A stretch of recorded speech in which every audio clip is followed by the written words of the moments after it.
Shalom, bien-aimés frères et sœurs, je nous souhaite la bienvenue à cette demi-heure de méditation. C'est notre émission dénommée Ton pain de la première heure et c'est l'activité principale de la famille Priorité à l'Évangile. Et c'est donc un enseignement qui est médité chaque jour, un sous-thème qui est médité, et ce sous-thème provient d'un thème de la semaine, et ce thème est issu d'un sujet du mois, et ce sujet est lui-même issu d'un thème général de la saison d'enseignement qui est en cours. Par exemple, nous sommes en train d'évoluer à travers 7 mois d'enseignement. Depuis avril, nous irons jusqu'en octobre. Et le thème général, le thème central de cette saison d'enseignement, c'est la foi vivante. La foi vivante. De telle sorte que chaque mois, il y a un sujet que nous méditons et chaque jour, il y a un sous-thème qui est décortiqué de lundi jusqu'à samedi. Nous bénissons le nom du Seigneur.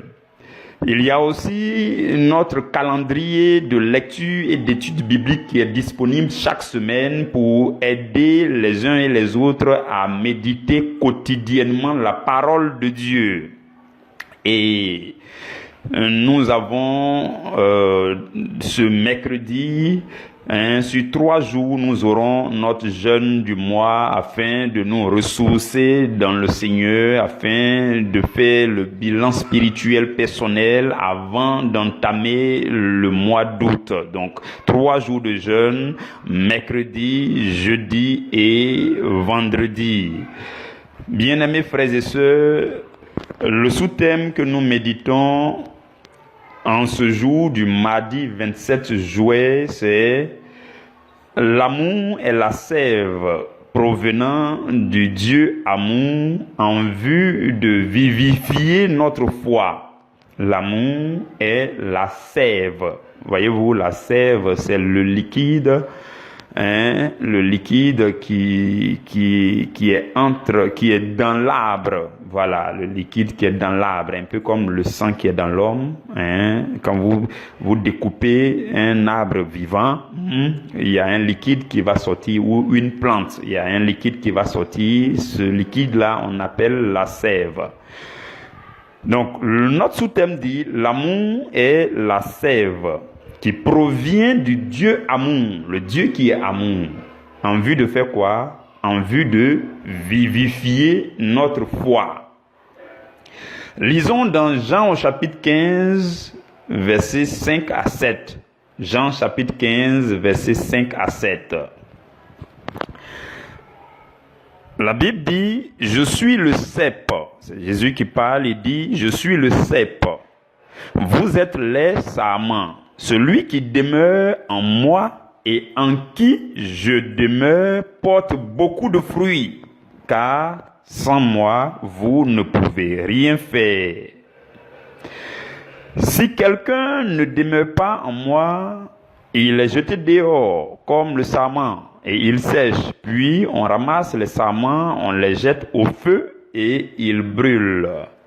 Si vous demeurez en moi et que mes paroles demeurent en vous, demandez ce que vous voudrez et cela vous sera accordé. Parole du Seigneur, nous rendons grâce à Dieu. Saint-Esprit, je te prie de prendre le contrôle de toutes choses. Viens et sois à la commande de ce moment de méditation. Saint-Esprit, je me consacre à toi, je me consacre tout entier à toi. Je te prie de remplir et de disposer l'atmosphère de l'endroit où chacun de nous se trouve en suivant ce message. Pendant que nous suivons ce message divin, Seigneur, visite tes enfants, touche le cœur de quelqu'un, restaure quelqu'un, console quelqu'un, donne une direction à quelqu'un, une orientation à quelqu'un, réponds à la question de quelqu'un, Donne la santé à quelqu'un, communique la vie et la joie à quelqu'un, fortifie et édifie quelqu'un dans son homme intérieur. Seigneur, nous sommes là pour recevoir de toi tout le bonheur que procure notre repas spirituel de chaque jour. Donne-nous encore en ce jour la nourriture spirituelle, Seigneur, que tu as prévue pour chacun de nous, chacun en son endroit. Seigneur, par ton omniprésence, je te prie de visiter chacun de nous. Je te prie, Seigneur, de faire du bien à chacun de nous, afin que ton nom soit éternellement glorifié. Au nom de Jésus, nous avons prié. Amen.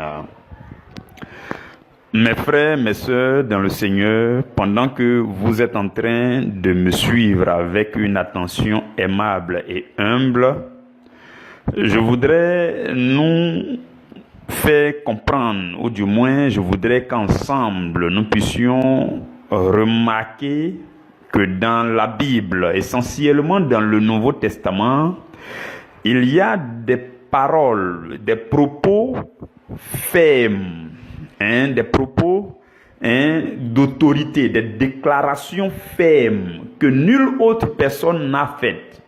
Nulle autre personne, que ce soit les philosophes d'avant Jésus, les leaders contemporains, les leaders au temps de Jésus, il y a des déclarations fermes, des déclarations d'autorité que le Seigneur Jésus a dites et que personne n'a dites. On n'a entendu de personne. Même Moïse n'a pas fait ce genre de déclaration. Même Abraham n'a pas fait ce genre de déclaration. Même David n'a pas fait ce genre de déclaration.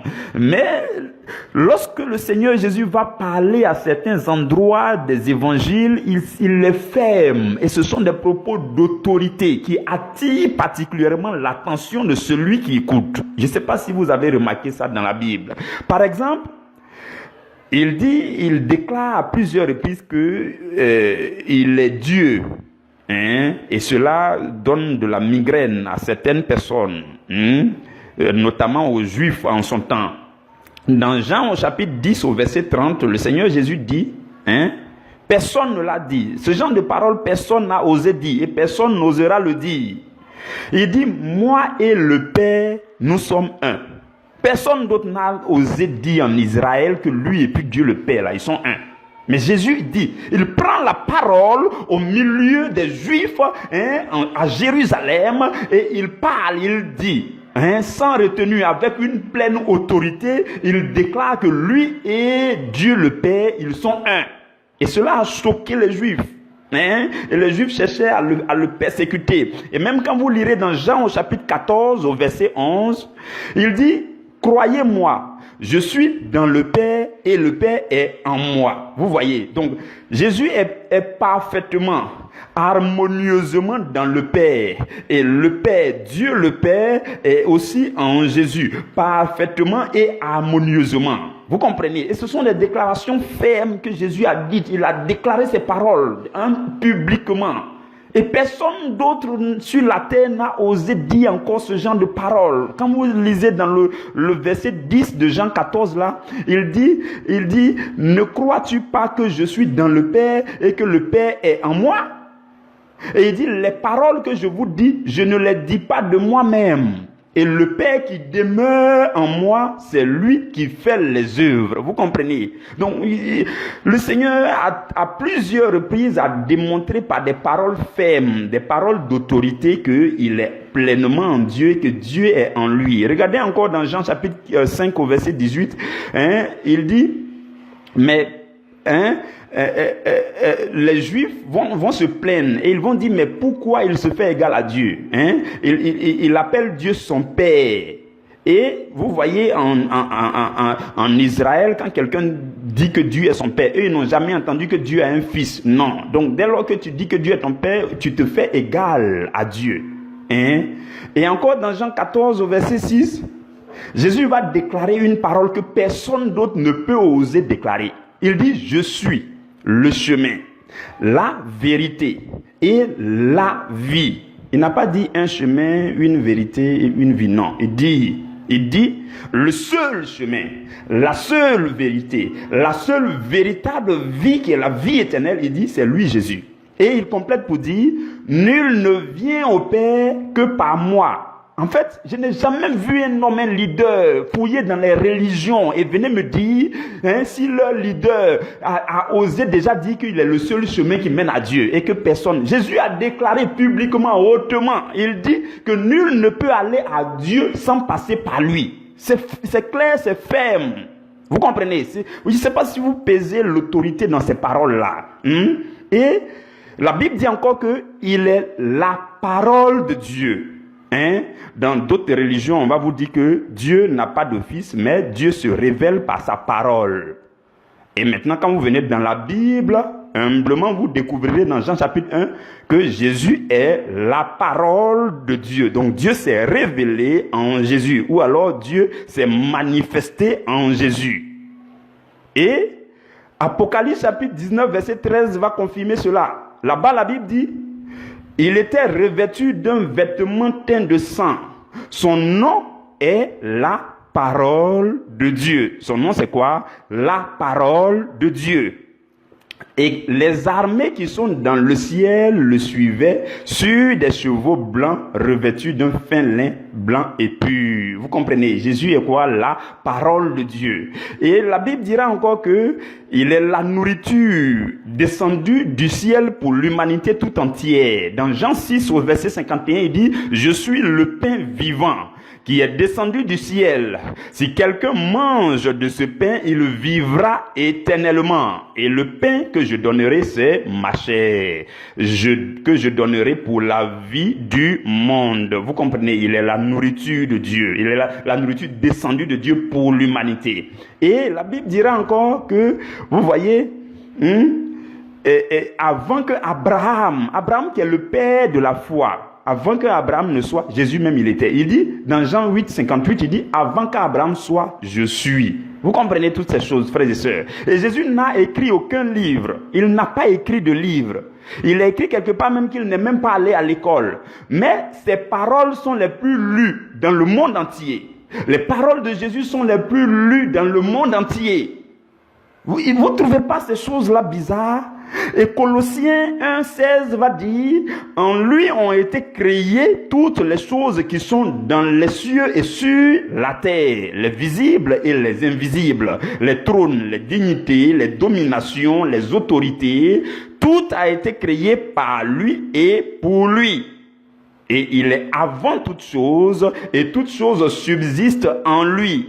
Et dans le verset 9 de Colossiens 2, la Bible a dit, en lui habite corporellement toute la plénitude de la divinité. Ce sont des paroles qui devraient pouvoir augmenter en chacun de nous la crainte et l'admiration pour le Seigneur Jésus. Je ne sais pas si vous arrivez à admirer ces paroles. Donc il déclare des propos fermes que nul autre n'a déclarés. Donc cela augmente personnellement, cela augmente ma crainte pour le Seigneur Jésus. Cela augmente mon admiration et cela me pousse encore à le chercher, à le connaître, à m'attacher à lui. Vous comprenez? Donc qu'est-ce que je veux nous dire par cela? Je veux nous dire que, mes frères, mes sœurs, quelqu'un qui parle comme ça, il faut avoir peur de lui. Et quand tu découvres qu'il est aussi l'amour de Dieu, il faut t'accrocher à lui dans son amour. Parce que c'est lui-même. Écoutez encore une de ses paroles fermes dans ce que nous venons de lire dans Jean chapitre 15. Il dit, sans moi, vous ne pouvez rien faire. Ça encore, c'est très ferme. Je ne sais pas si quelqu'un m'entend et est-ce que vous avez essayé de mesurer la longueur de votre existence sur la terre? Il y a quelqu'un qui dit, sans lui, vous ne pouvez rien faire. Personne d'autre n'a parlé comme ça encore. Maintenant, est-ce qu'il n'est pas sage de se ranger du côté de cette personne qui parle comme ça? Parce qu'il a dit, lui il est sûr de ce qu'il dit, et puis il parle. Et maintenant toi tu entends, tu écoutes. Il te dit que tu ne peux rien faire. Il dit, vous ne pouvez rien faire sans moi. Sans moi. Sans moi. Et il dit, si quelqu'un ne demeure pas en moi, il est jeté dehors, comme le sarment. Il sèche et on ramasse les sarments, on les jette au feu et ils brûlent. Maintenant, pour démontrer maintenant que c'est vrai que sans lui, on ne peut rien faire. Sans lui, on va à la perdition.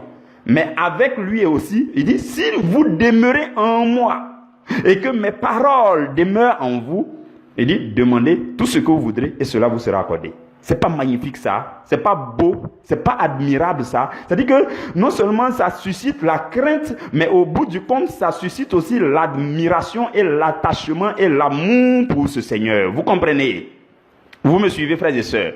Donc c'est lui qui parle ainsi encore aujourd'hui, dans le texte que nous avons lu. Vous comprenez? Et notre sous-thème dit, l'amour, c'est la sève qui provient du Dieu qui est amour. Nous le savons, Dieu, il est amour. La Bible dit dans 1 Jean, dans le livre de 1 Jean, que Dieu est amour. Hein? Donc, Jésus dit que si on demeure en lui,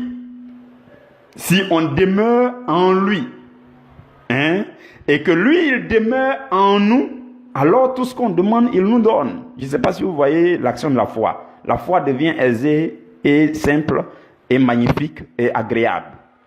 La foi devient sans effort, ou du moins l'exaucement devient sans effort. Si nous demeurons en lui, si nous demeurons attachés, si vous lisez à partir du verset 1, il va parler il va dire que Dieu est la vigne, le vigneron, lui, ainsi de suite. Donc, si on reste attaché à lui, comme une branche d'arbre reste attachée au tronc, alors la sève, on sera aussi dans son amour. L'amour que représente pour nous en ce matin, la sève qui va nous remplir, qui va nous approvisionner de vie. L'amour, c'est la vie. L'amour, c'est la vie. La vie venant de Dieu amour qui passe dans le Seigneur Jésus qui est le tronc et qui vient approvisionner ou alors qui vient irriguer ou alors qui vient remplir de vie les branches que vous êtes et que je suis. Et Jésus dit, si on demeure en lui, c'est ce qui va se passer tout simplement. Il dit, si vous demeurez en moi et que mes paroles demeurent en vous, vous comprenez? Maintenant, dans Jean 15 au verset 10, là, dans le verset 10, si vous lisez le verset 10, la Bible dit, si vous gardez mes commandements, vous demeurerez dans mon amour, dans mon amour, de même que j'ai gardé les commandements de mon Père et que je demeure dans son amour. Je ne sais pas si vous voyez, c'est magnifique, c'est magnifique. Il dit, si vous gardez mes commandements, si nous gardons les paroles de Jésus, si nous gardons les enseignements de Jésus, si nous gardons les préceptes de Jésus, les commandements de Jésus, il dit, on demeurera aussi dans son amour. Son amour va couler en nous. Son amour va nous remplir. De la même façon que lui, le Seigneur Jésus, il a gardé les commandements de son Père, du Dieu créateur, et que il demeure dans l'amour de Dieu. Vous comprenez? C'est magnifique. Donc, l'amour, en fait, c'est la chose qui nous donne la vie à l'intérieur. L'amour, c'est la vie qui coule depuis le Seigneur Jésus jusqu'à remplir nos vies, jusqu'à nous donner la vie, jusque dans la vie éternelle. La vie qui jaillit depuis Jésus jusque dans la vie éternelle. Vous comprenez, frères et sœurs? C'est ce que le Seigneur fait. C'est ce qu'il fait. Et cela s'opère dans notre esprit. Cela s'opère dans notre esprit. Dans Jean 6 au verset 63, la Bible dit, c'est l'esprit qui vivifie. La chair ne sait de rien. Et il dit, les paroles que je vous ai dites sont esprit et vie. Donc c'est l'esprit qui vivifie. C'est l'esprit du Seigneur Jésus qui vivifie.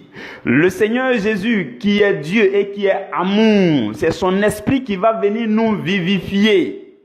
Dans Genèse 2 au verset 7, la Bible dit que Dieu a formé l'homme, Adam, de la poussière de la terre et il a soufflé dans ses narines un souffle de vie et il est devenu un être vivant.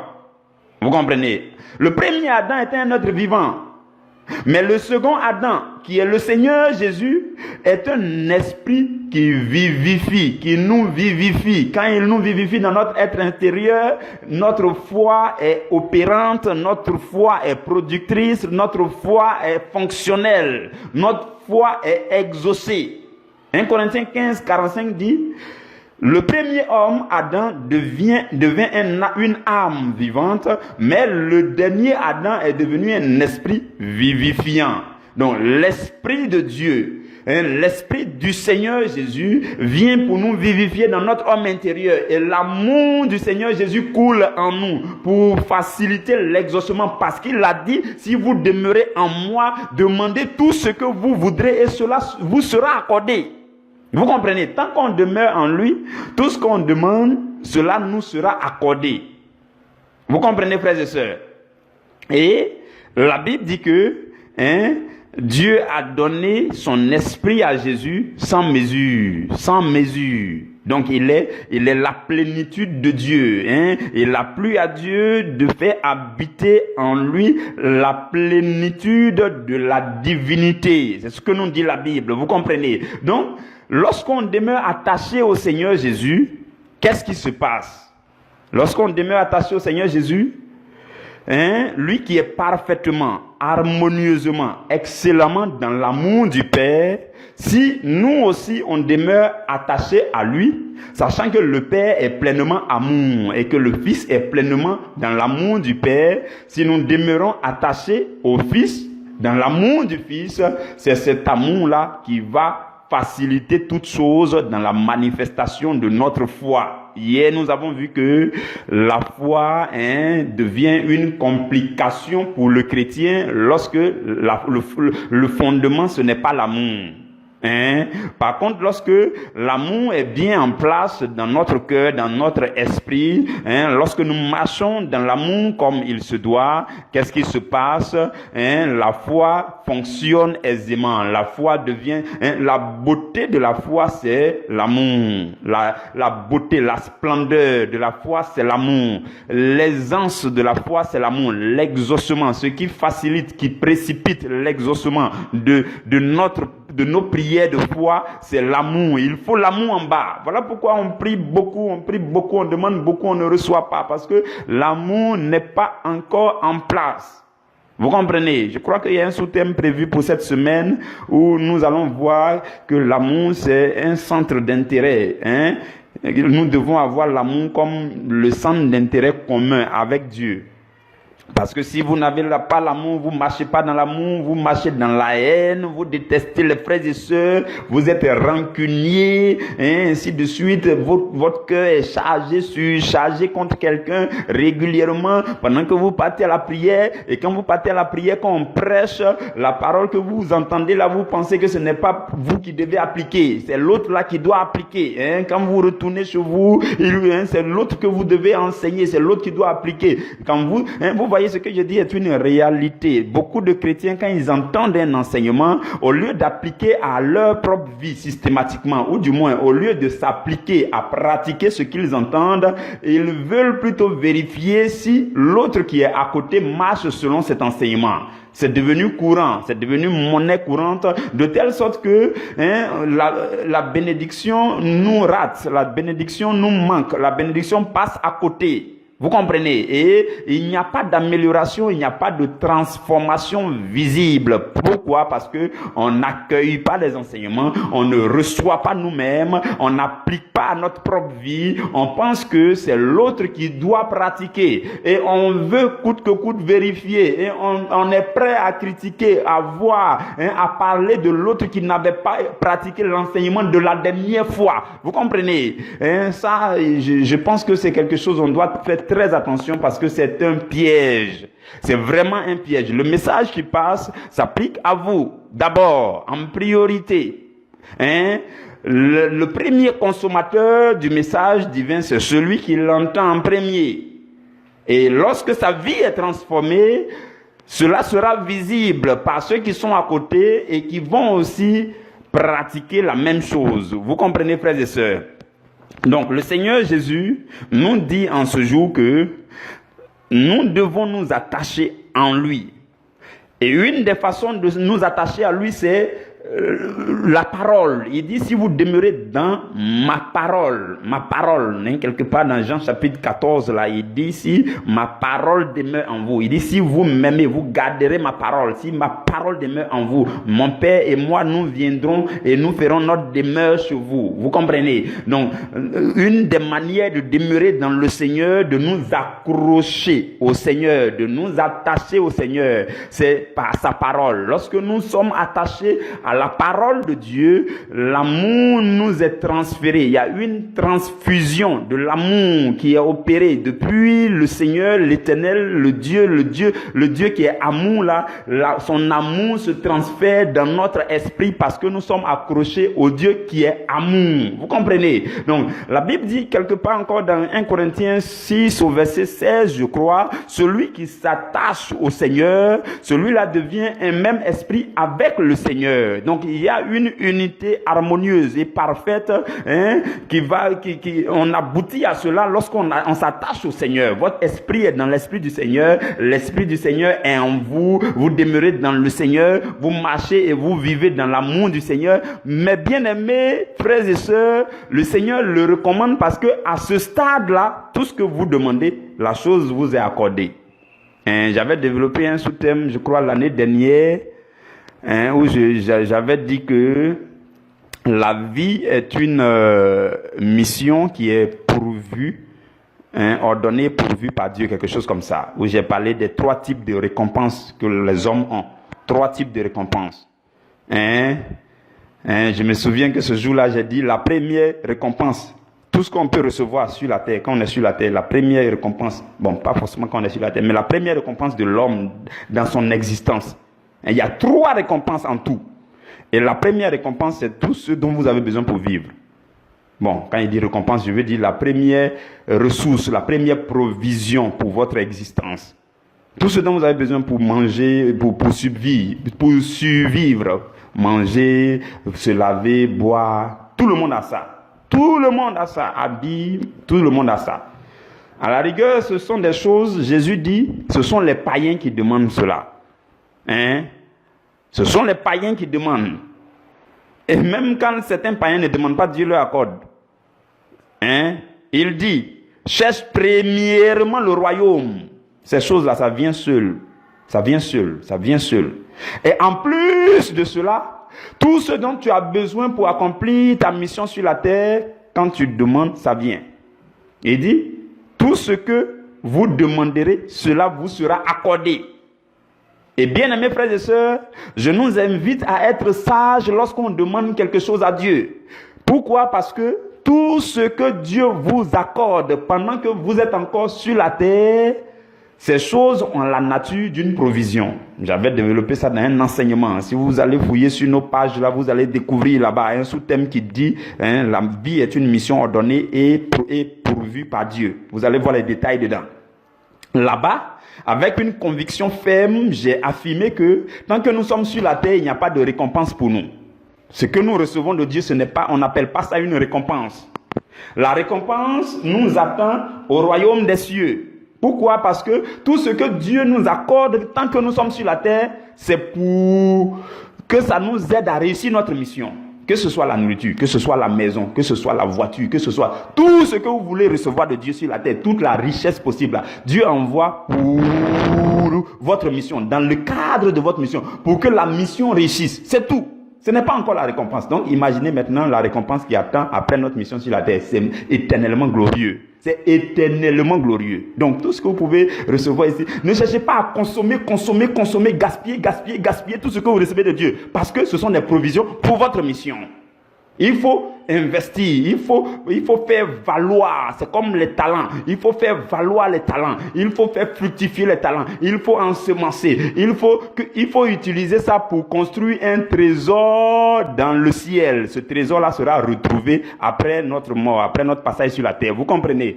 Donc, demeurons attachés au Seigneur afin de recevoir du Seigneur toutes ces choses hein, lorsque nous les demanderons. Vous comprenez? Que Dieu bénisse chacun de nous, frères et sœurs. Demeurons dans l'amour du Père, l'amour du Dieu qui est amour, est la sève qui transite par le Seigneur Jésus-Christ pour inonder notre vie, pour que nous devenions des êtres d'amour. Et à ce stade, la foi est à l'aise. Il suffit que tu désires quelque chose et puis ça vient à toi. Ça devient un peu magnétique. Ça devient comme un aimant. Il suffit que tu penses, que tu demandes légèrement. Tu n'as plus besoin de faire trop de gymnastique, trop de fantaisie dans ta foi et tu reçois aisément. Pourquoi? Parce que la sève de l'amour coule en toi. Que Dieu bénisse chacun de vous. Nous nous donnons rendez-vous demain à la première heure. Amen.